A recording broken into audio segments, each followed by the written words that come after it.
they're not only solving their own problems, but they're solving their problems to get a message to you that freedom and liberty is preferable to the slavery, despotism, and tyranny that they've been cooking up and continue to cook up through their public-private partnerships. Once upon a time, I used to work in a video store back in the 90s, maybe a year, couple months. I did it for a while. It was easy money, and I liked movies, and you had access to movies. It did have a porn section, now that we're talking about that, which I found interesting as a clerk at the VHS store. Every now and then you got to go put something back in that room. And the room's kind of gross. It had a little curtain, and you go back there, and there's like a bunch of adult movies. What I found interesting was what my professors at the university were renting from that back room, and then not always realizing that I'm one of their students. So like you could see some, like my psychology professor, who's a famous guy. He had famous like citations and cases. He did the Kitty Genovese case where she yelled fire and nobody helped her, or she yelled rape and no one helped her. And so you have to yell fire in those situations. So anyway, I got to learn that type of stuff, but I also got to see and appreciate movies by independent film directors that otherwise I would have never come into contact with. And back in the day, one of the more popular movies that had just come out was called Desperado. I was like, this is one of the coolest movies ever. It's like Antonio Banderas, and there's some, Cheech is in there, and Tarantino's in there before he was even like a person out there, right? So that was pretty cool. And then one of the guys at the store is like, that guy made another film before that. It's called El Mariachi. I was like, what's that mean? He's like, the guitar player. I'm like, it sounds lame. So you go back and watch El Mariachi, and that's a good film. It's a good documentary not documentary. It's a good independent film, and it's very entertaining. And it's also there's some funny parts in there. So anyway, I lay that experience down. I don't know too much about the guy who made the film, right?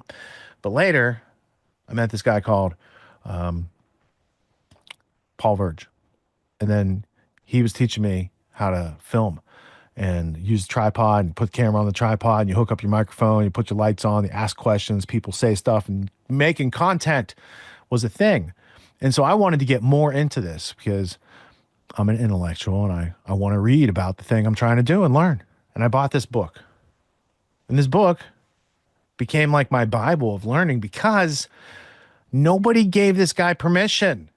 Nobody gave him an invitation. No one said, ye are being elevated to a Hollywood filmmaker. In fact, they didn't really want a whole lot to do with his situation. And this character who wrote this book, his name's Robert Rodriguez. And he is one of the most no excuses type of guys out there. And he made El Mariachi with like one camera, one person, one take. He did all these things that you can't do, that people say that's impossible. And then he made his whole career out of like doing things that are impossible. He has his own studio in Austin, Texas. He makes all these multi-billion-dollar films like in a little studio that's probably not, he said in the interview with Rogan, that it's probably not much bigger than like the space that you're in by the time you get to like what the actual stage is outside the lights and all the other things that have to go on to make those things.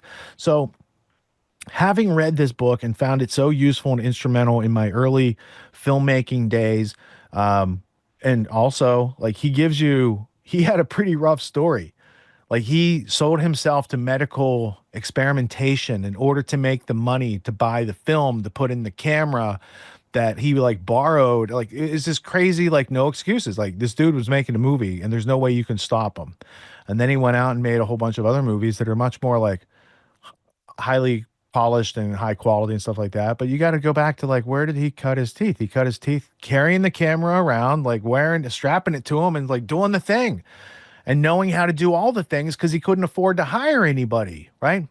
So the whole time that he was on Joe Rogan this past week, I thought, I don't know if it's one of Joe's best interviews ever. It's probably one of my favorite interviews. Like I was enthralled the whole time. And the other thing was, everything that Robert was talking about through the whole time were like things that we teach people in Autonomy about self-reliance, the attitude of gratitude, the optimistic, what can we make of this? How can we be creative? How can we be inventive?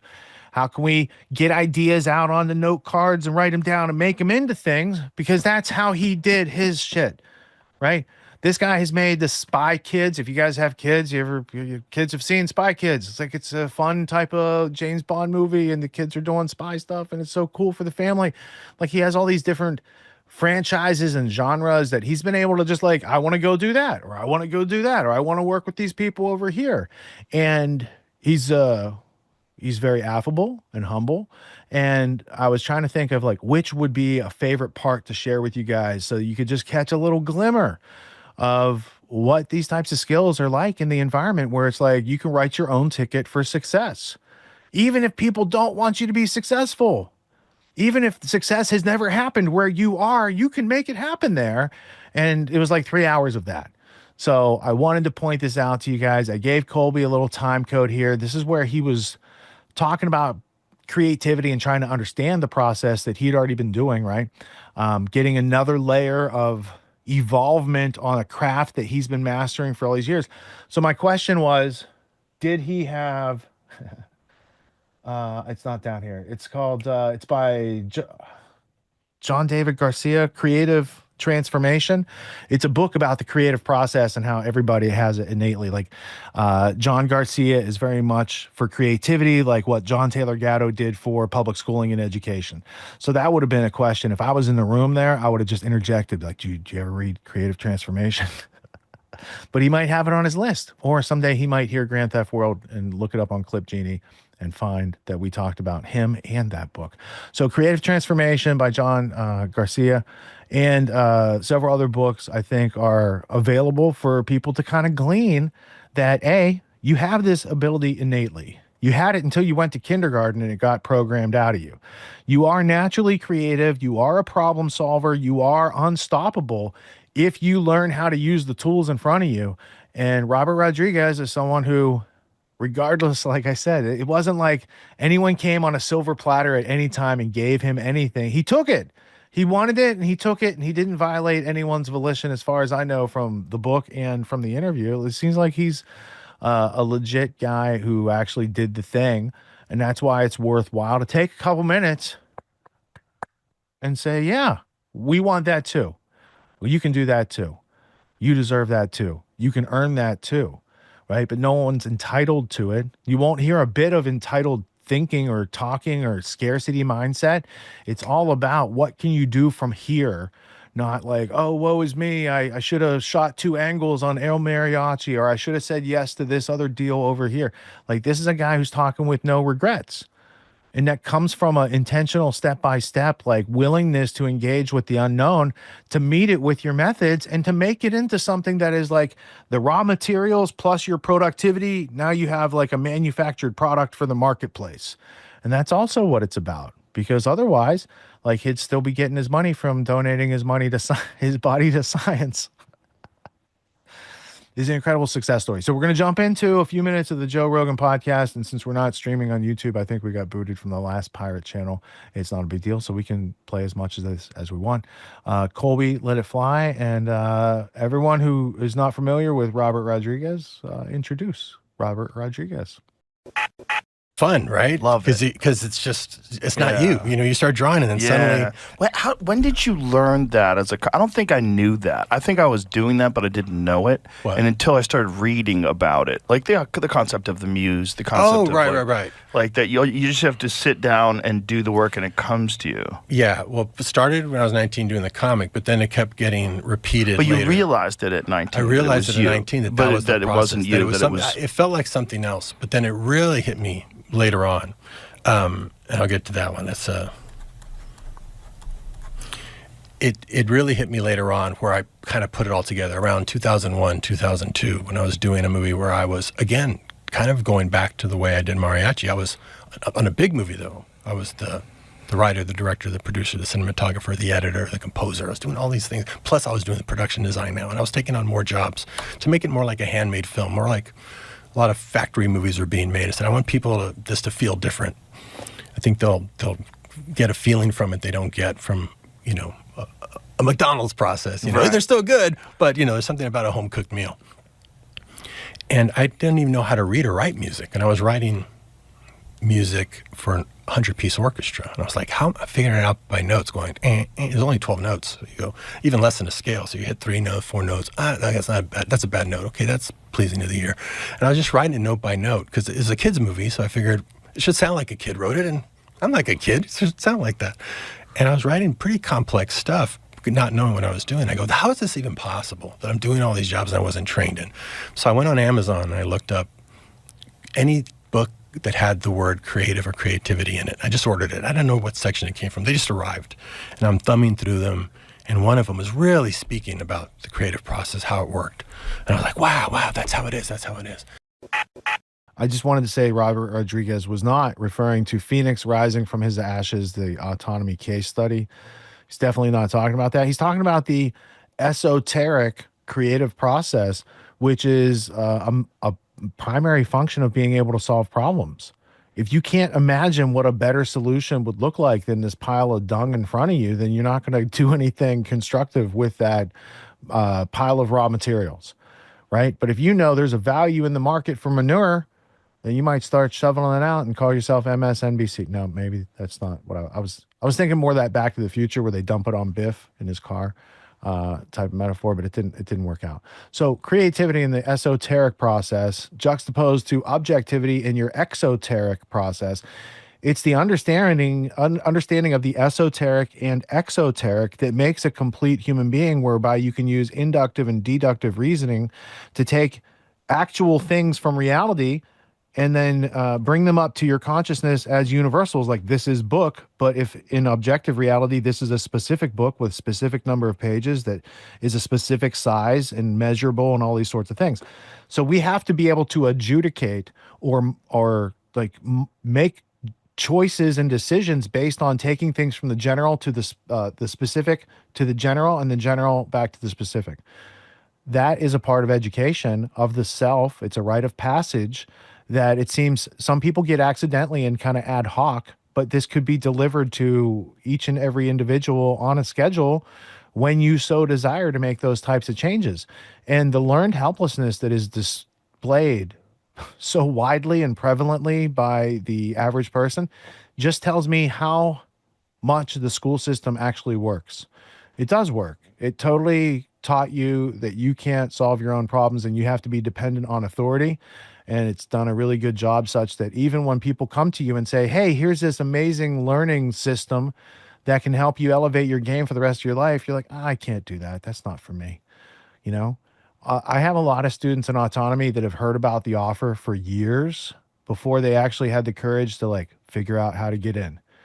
And once they do get in, then they start self-alleviating on their own schedule. There's no rule, like there's rules of be excellent to each other, but there's no tests, there's no grades, there's nothing mandatory.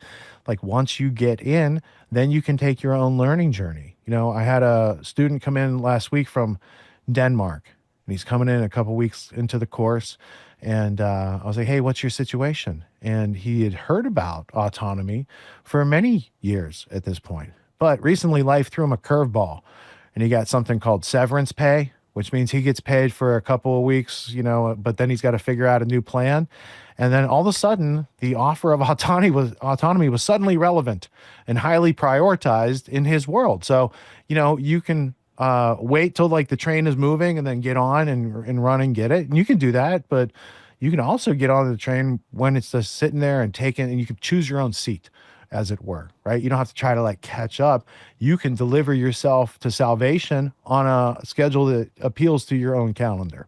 So I just wanted to say that I think the world will be a better place if there's more people with creative mindset to solve big problems, because I think the world needs these types of problem solvers and values them now more than ever in a variety of ways. And I think that also any of my media producing colleagues are innately problem solvers. They're not only solving their own problems, but they're solving their problems to get a message to you that freedom and liberty is preferable to the slavery, despotism, and tyranny that they've been cooking up and continue to cook up through their public-private partnerships. So, yeah, I just wanted to put it out there in case anyone needs that type of life preserver sooner than later, you know? Yep. And then once you've achieved a certain degree of autonomy in your life, then you can utilize your surplus of time to focus on your creative projects and then maybe even leverage your creative projects into income and a business and all that stuff too. So there you go. Well, that doesn't happen accidentally. And there's a No. lot, like most businesses go out of business because they don't do the things they need to do to stay in business, but those things are never really disclosed to people. And they get a couple of them right, but then they get a couple of them wrong and it sinks everything. So it's a balancing game. And usually it's not done so easily when you're wearing all the hats of that operation. You need to eventually delegate, systematize, get some standard operating procedures and grow so you can help more people faster. Otherwise, freedom goes the way of the dodo bird, which you probably didn't hear about because it's extinct. They're not around anymore, apparently. They were too big and slow and easily clubbed over the head, is what I heard.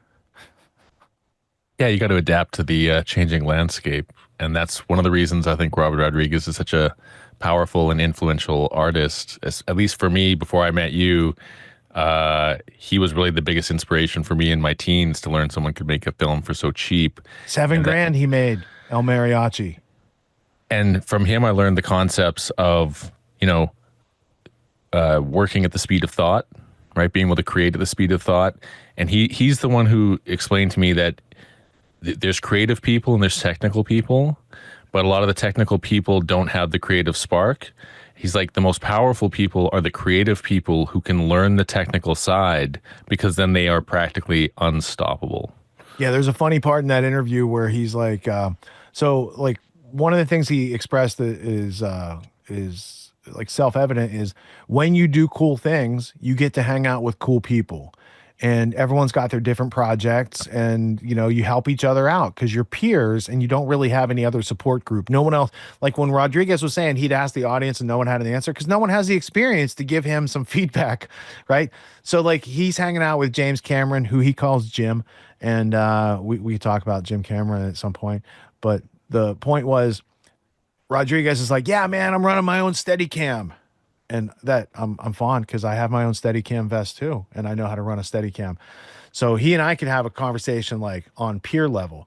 When you try to say something like that to Jim Cameron, he says things like, "Yeah, I'm reverse engineering the Steadicam to improve it." Like he's building his own, and which he did because he's a badass.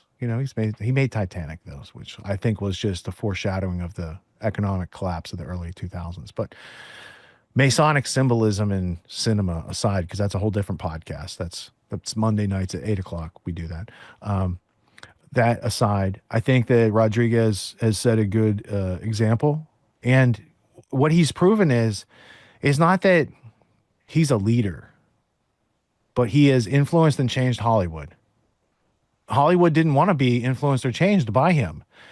He's a person whose creativity, when under his own purview, because he has his own studio, he could do whatever the F he wants. Like people will come to him and they'll do the thing. So he's able to take his creativity over there, and Hollywood needs creativity. So they have to follow where he goes. And if creativity is flowing toward the low pressure area of freedom, then those people who have been oppressing us with that type of propaganda, they have to come along for that ride. They don't have a choice. They have to go where people's attention are and then try to recapture it with their own imitations, which thus, whether it's the news or the cinema, like all that stuff's going the way of the dodo because they're behind the wave. They're on the wrong side of the wave. They're on the part going out to sea instead of the part going toward the shore at this point. And that bifurcation happened because of the democratization of technology that they developed to enslave us and surveil us. And just, a few people using it for freedom style type stuff can change the future of, freedom, which is the title of my unfinished documentary featuring Jeff Steinberg. So there you have it, wrapped with a nice little bow. Oh, last but not least, his mention of Jimmy Vaughn was interesting because there's Autonomy students from my noon Q&A still in this meeting here. We talked about Michael Badnarik and how he said running for libertarian president of the United States was the worst thing he ever did.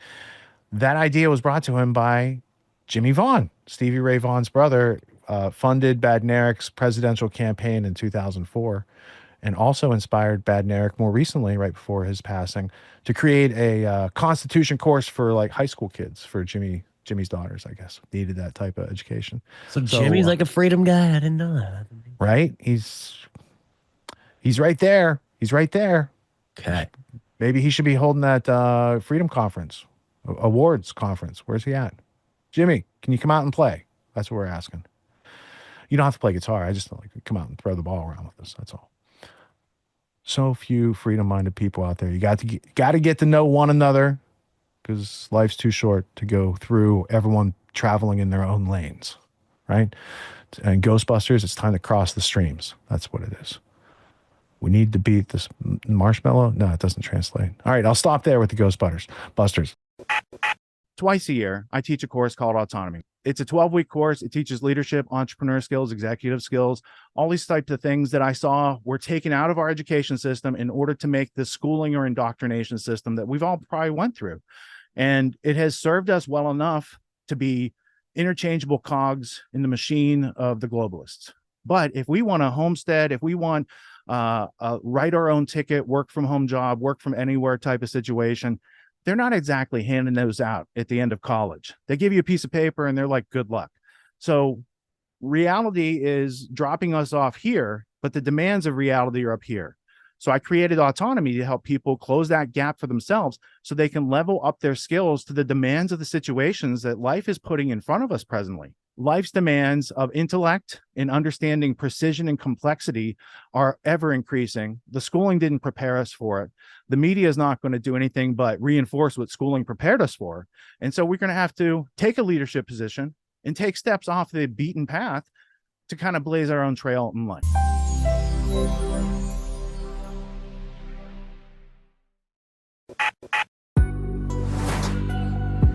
What makes the Grand Theft World podcast unique, invigorating, exciting, and informative? Most other podcasts out there are either doing straight up interviews or they're just covering the daily news. They're covering current events from the day they happened. And that is effective. It's useful. It's a great starting point. And then sometimes these current events change during the week past the first story. So we like to give it a little time. You have to wait till some of the dust settles on these stories in order to give them accurate coverage. And the other thing that's really missing in the media landscape is covering the articles that are coming out every day. That's great. That's necessary. But who's bringing in contextual history so that you can understand what has been going on for decades and decades to lead up to the machinations and actions that we see unfolding today? So what we do here on the podcast is we cover current events. Many of these things are censored, but we wait about a week. As a forensic historian, I focused mainly through my career on the history of globalism and collectivism and things that they call maybe the New World Order.